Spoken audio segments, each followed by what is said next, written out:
Hey all, and welcome back to Fuzzy Ducks Gaming, and what's going to be my final update for my Lightning Strike League starter. As per the last video, I've now transitioned into Slayer. I've built the character up to where it can do most of the content in the game other than Ubers comfortably, and I don't really plan on taking it much further because I don't Uber boss, and on melee, they all suck, to be honest. So I think this build pretty much does everything else. I'm happy with it, so I thought I'd run through how to set the character up.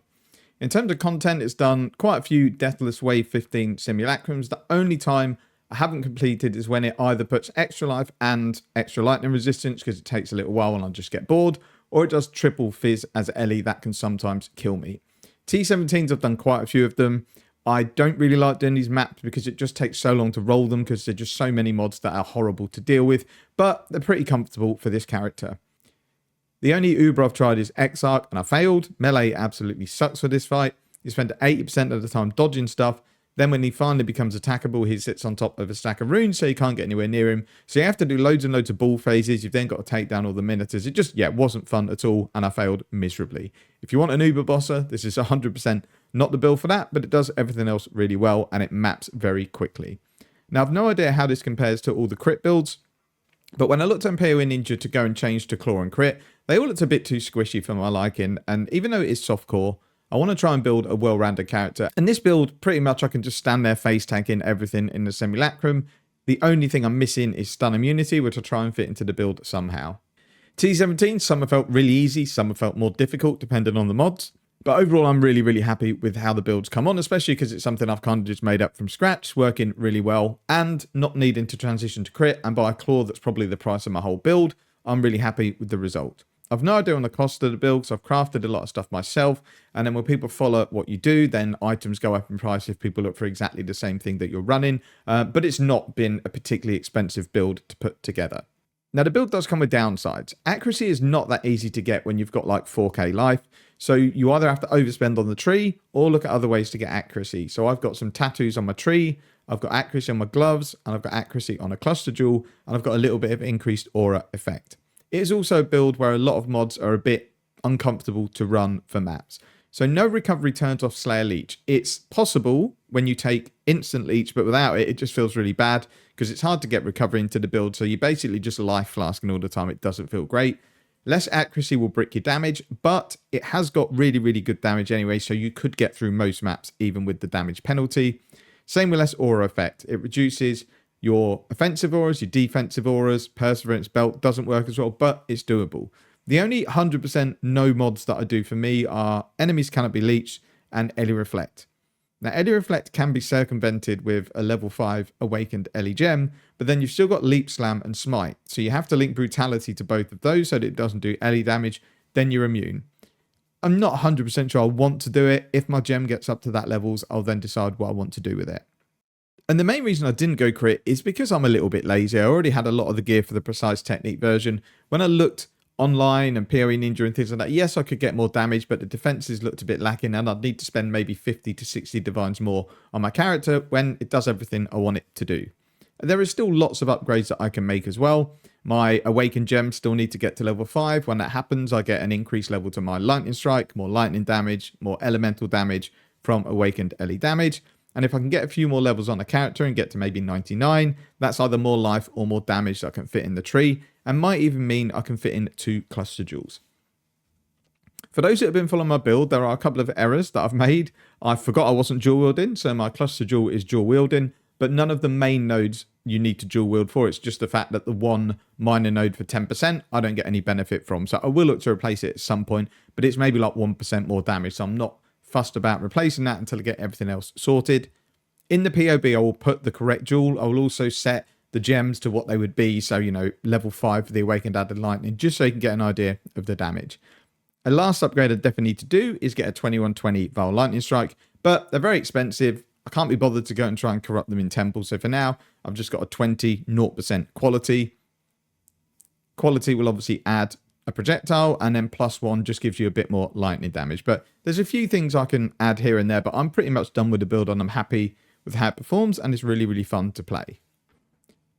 So what we'll do, we can just go through the gear. I'll try and explain how I crafted it and what my thinking was on the gearing, and then we'll go through the tree and the skills. So body armor is basically the same body armor that I had before. This was just spammed with essences.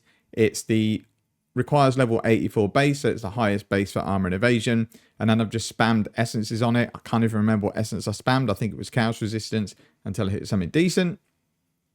I've re-rolled my implicits to melee hits Fortify with a 9% chance.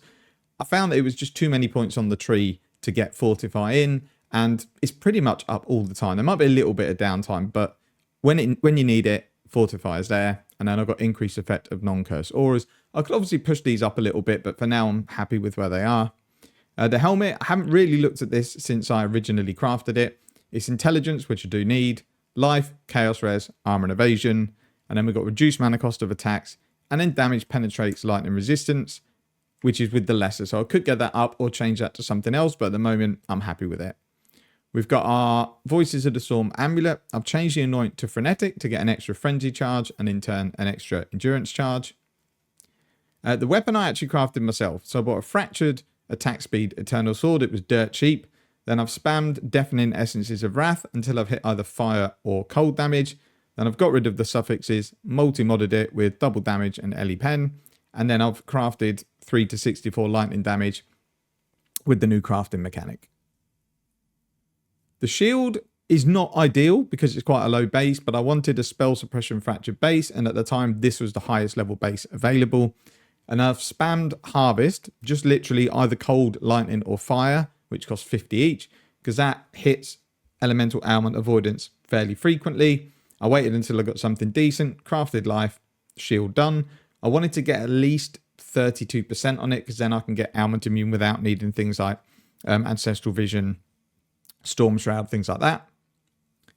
The boots are life, resistances, and then chance to avoid elite ailments. These were crafted with Essences of Loathing, so I just bought a fractured pair of movement speed boots. I wanted the tier higher, but they were about 4 divines for the base, and at the time I didn't have the currency. And I just waited until, again, I got a pair of boots I liked. You guaranteed the avoid elite ailments from the essence, and then I've rolled avoid elite ailments on the boots along with increased action speed. The gloves I have re-rolled since last time because I needed accuracy. So I've basically spammed ZL essences to guarantee attack speed until I hit accuracy, and then I've just crafted whatever I can on it. Again, these were a fractured pair. They weren't particularly expensive. I think they were 50C. The only thing I need to do with these is push the Vile Strikes up to 2. It just makes a massive difference in terms of clear. It also potentially frees up this mastery here, which I have dropped at the moment because of a T17 mod. Normally this would be +1 Vile Strike, but it means you can maybe run this block 1 the whole time. So we will just refund that to what it should be. The belt is still Perseverance. The rings, same from the last episode. They're just stats, damage, life. They've got no kind of mana cost or anything on there. They're just, yeah, life, resistances, and damage. And then the flasks, I've finally automated them so that I don't have to press buttons. We've got just a bleeding life flask, Quicksilver with chance to avoid being stunned, Granite with armor, Jade with evasion, and then we've got a Quartz flask with reduced curse effect. The Quartz flask I need to get to spell suppression cap. I think I'm like 95% without it, which I'm fine with anyway, but it just means with flasks up that I'm fully capped. In terms of the skill links, not much has changed. I've added in an Enlighten because I needed to drop some nodes on the tree. So we'll go through the main skill first. It's stayed the same. It's Vile Lightning Strike, Awakened Added Lightning, Awakened LE damage with attacks, Volatility, Multi-Strike, and Inspiration. I could fit Returning Projectiles in because I think it's slightly more single target damage, but you do lose the support gem in terms of damage and you lose point blank. So you lose damage on your melee and your projectiles and you lose point blank. So I think overall, I'm not sure it's a huge increase. It might clear a little bit better, but the reason for not running it is I, in difficult maps, want to kill stuff in one hit. With Returning Projectiles lowering my initial damage quite a lot, that might not happen, but I am definitely going to play around with it to see what it feels like. In the helmet, we've got our faster attacks, Endurance Charge on melee, stun, and leap slam. I probably don't need this now because I've got Endurance Charge on kill and when I'm hit. But essentially, at the beginning of a map, it means I can jump onto a pack and then I get my Endurance Charges going. But yeah, I think I'll probably replace this with something like Brutality if we do try and go Reflect Immune. We've got our Sniper's Mark, Life Tap, Mark on hit in the sword. The shield, I've got Precision linked to Arrogance, which I need at the moment because I don't have the mana. When I get my next point, I can take a Mana Reservation Mastery, and then it means I can just move that aura into my mana auras and I get my life back. But it's not a huge amount. You're talking like just over 100 life to reserve the precision that I need. Flame Dash for Grasping Vines, which turns up all the time in T17s. It's even a mod on one of the maps, which you might have seen in the highlights, where every single time an enemy hits you, they put 2 Grasping Vines on you. In the gloves, I've got Molten Shell, more duration, my Smite, and then cast when damage taken for the Molten Shell. So Smite linked with more duration gives me a 10-second buff, and it's about 1 million more damage, 1.5 million more damage. It's worth keeping up pretty much the whole time. We've got really quick attack speed, so I'm just into the habit now. Every time I jump into a pack, I'll just hit Smite before I start attacking them. And then the boots, we've got the auras. So we've got our Enlighten level 3, Wrath, Determination, and then Grace. So one last thing to talk about in terms of gear is Tinctures, because they are a crazy amount of damage. And with a lot of mana leech, you can actually get them to be up for maybe like 10 or 11 seconds on single target. And it gives you about 40% more DPS. And I don't even know if I have a good tincture because I'm still working out how they all work. So when I want more damage, I'll put on this tincture, which is 115% LE damage with melee weapons, increased cooldown recovery rate, and melee damage penetrates LE resistances. This was 40C. There's probably much better tinctures, but this gives you about 40% more damage for the time that it's up, and it's up for normally 10 to 12 seconds. So spoiler, there's a T17 map corner with 160% more monster life. This would have been very handy there, but I just ran it with my normal flasks. I like a Quartz flask because it gives you phasing, caps my spell suppression, gives me reduced effect of curses. But if you're on damage, these things are insane. Definitely put them in if you feel like you need a single target burst. I don't run them, probably a mistake on my part. But what I tend to do is if I'm just doing a boss, so say I want to go and do Siren XR, Maven, whatever I want to do, or wave 15 on the Simulacrum, I'll stick this in and just time it for when I'm going to hit a boss. And it gives me about 10-second uptime, and the downtime is only 6 seconds. So even if you accounted for the fact that it's probably up 60-65% of the time, it's probably a 30% more damage overall. So if you do care just about damage, stick one of these in. But I don't feel the build needs it, but it's totally up to you whether you kind of go with a tincture or not. In terms of the skill tree, I've changed it up quite a bit. I've dropped all these fortification nodes because they're just too many points. Like, the body armor isn't always up 100%, but it's up enough of the time. I've added lots of tattoos on the tree to get accuracy, and then I had a tattoo drop for increased armor, so I'll just put it on a strength node because I don't need the strength. We have a lethal pride that's basically just got lots of strength and one lot of double damage. It's not particularly amazing, and I'd like to replace this with one with intimidate as well. We have a jewel that I crafted here, which is just loads and loads of attack speed. And it's what I wanted because I felt that was what was lacking in the build. We have a Watcher's Eye here, which is lightning damage while affected by Wrath, which is fairly cheap. This one also comes with reduced extra damage from crit strikes when affected by Determination. So that gives me a nice defensive layer. I didn't realize it was actually double Wrath, so I probably overpaid for this because the Fizz as extra lightning does nothing for me. I think I paid 4 divines for this, and I think if it didn't have that other Wrath mod on, I might have got it for 1, but it is what it is. Cluster Jewel is wrong because I bought the wrong one, but the mods are fine. So I accidentally bought a dual wielding one because I forgot I was now running a shield. And it's Drive the Destruction, Feed the Fury, Martial Prowess. And that was kind of exactly what I wanted. Drive the Destruction at the back, Martial Prowess, Feed the Fury, so it gives me accuracy, damage, and then tons of damage and attack speed while leeching, which as a Slayer is all the time. We've got Sublime Form, which is to give me some more reservation efficiency and resistances. And then we've got Enduring Composure for armor and endurance charges every time I get hit. So we get +1 Frenzy and Endurance charge from the Ascendancy, so that's 4. Then we've got 5, 6, and then we've anointed the 7th one. So pretty much all the time, I've got 7 Frenzy and 7 Endurance charges. The build feels super tanky. It wasn't my idea to make it really tanky. I just wanted to have some fun with the build. But every Simulacrum I've done has almost felt like Easy Street. There's only a couple of combinations of mods that just suck. But overall, it's been fairly smooth sailing through that content. Same with T17s. Other than the mods that you just hate getting, it's been pretty easy to go through those maps. Some of the bosses can be difficult when you're not bursting them down with like 100 million DPS. You have to know the mechanics, but I haven't found any of them particularly difficult. And I think the defenses that come with the build make it quite forgiving. Not much has changed on the tree, so I won't run through the rest of it, but it will be in the POB if anyone's interested. I guess what we can do is go and run a T17 before I finish the video. I'm going to run it with my gold farming Atlas tree, so it's boosting up all the implicits to make them much harder. So this may be a brick, but even if I don't kill the boss, I get so much gold, I don't really care.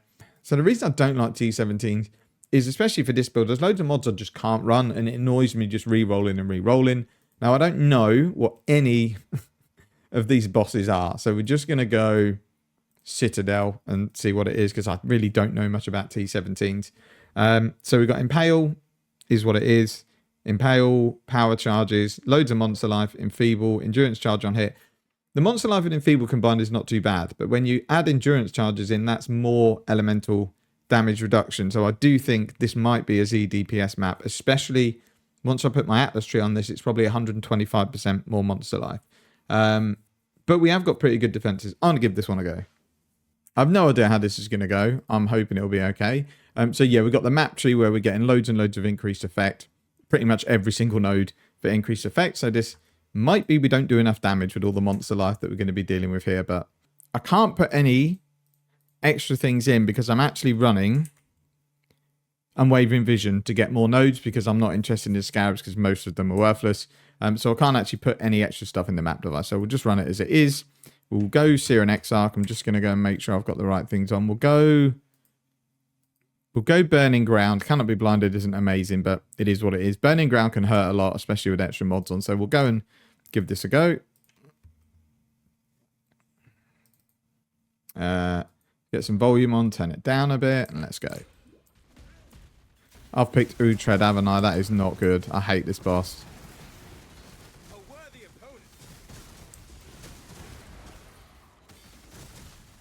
It just goes on too long for me, this boss fight.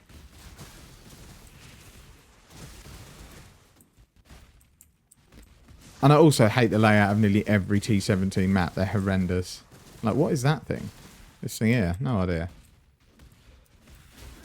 So I haven't run T17s that much. I've just run them like when I have to, or if there's certain maps that don't sell because they're not got a valuable fragment, then I'll run them. DD monsters are insane in T17s. This thing here, it kills me at least once a map. Because it's very hard to see where they are. They just turn up, explode. It's just such a dumb mod. I know there's been other people complaining about it as well, but I just don't like fake difficulty. And to me, that is fake difficulty, adding that rubbish in. Because it's so quick. It kind of goes against their... If it's a big explosion, you'll get time to get away from it. Well, not with that monster, you can't. Oh, there's loads of them as well.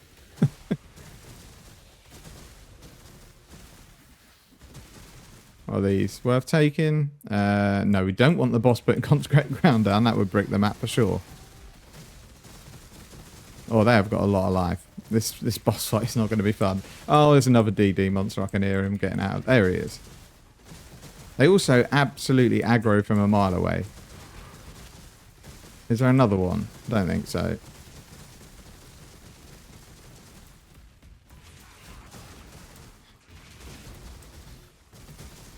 If I hear that noise again, I'm very tempted to duck out and do a different map because it's so frustrating. Right, hopefully this is a nice collection of gold.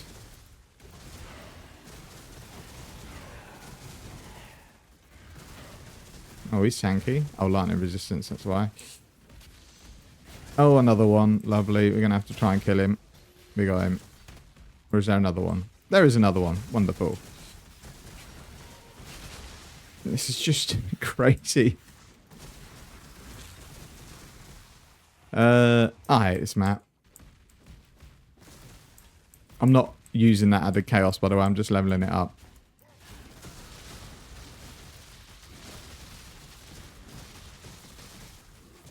Right, we do not want less flash size gain. We don't really want tons of fizzes extra fire damage. Where are we going?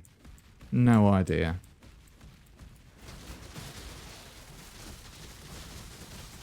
What the hell? Oh, because that probably put him on about 300% more life. I have no idea where I'm going here. Oh, is it here? Am I blind? It is here. Oh, it is this fight. This is not going to be fun.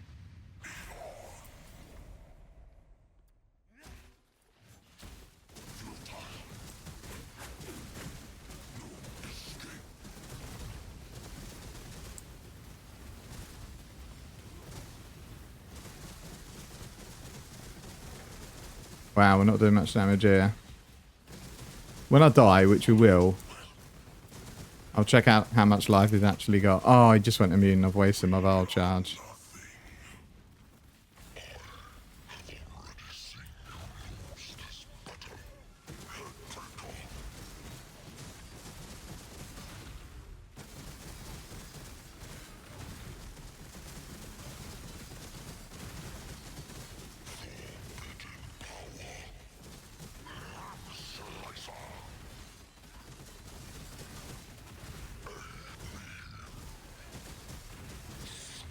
Oh, this is so slow with this monster life. Oh, there's another dude over there. I didn't even see him.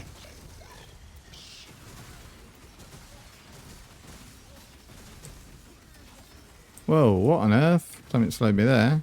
That's probably getting hit by that beam about 1,000,000 times. I'm kind of struggling here because I can't move. And I just jumped into it again. Oh. At least get one of them down. I don't care if I die. I just want to get one of them down. There we go.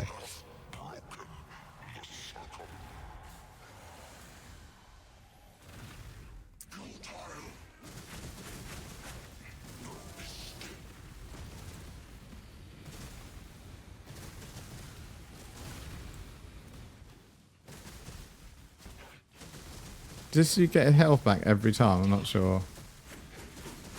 Oh.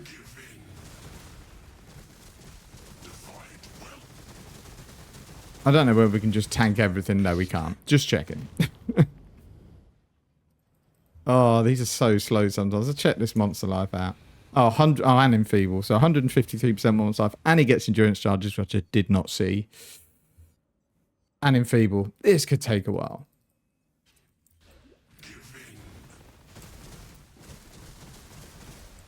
God, right in the wrong place there.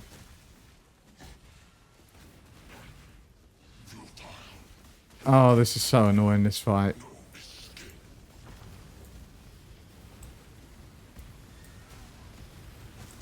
I mean, it is when you don't know the mechanics. Anyway, oh, I'm slowed again. I don't even know what got me there. I thought I avoided that.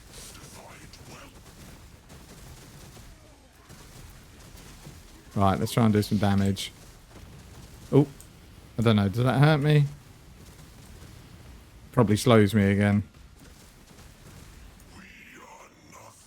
Shut up. Oh, come on.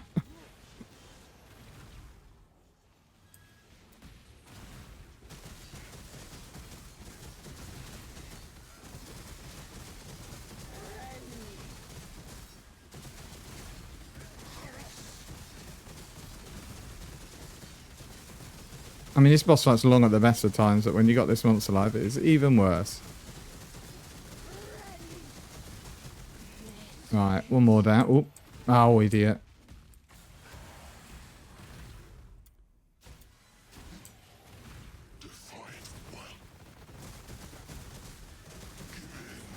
Ooh, that hurt.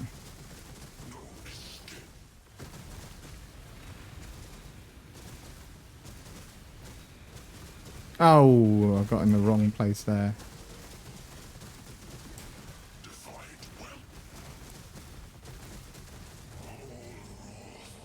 That was so boring. So boring. Apologies to people that had to watch that whole thing. I probably shouldn't have done the more monster life. So we'll go and I'm going to farm the rest of this gold. And then I'll see you back in a sec.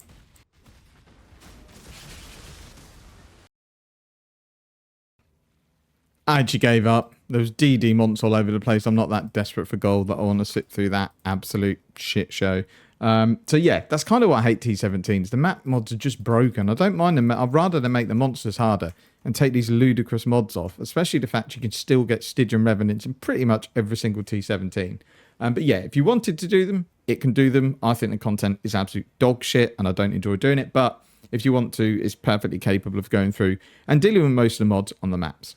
That's it for the video. Thanks for watching. Take care and see you in the next one.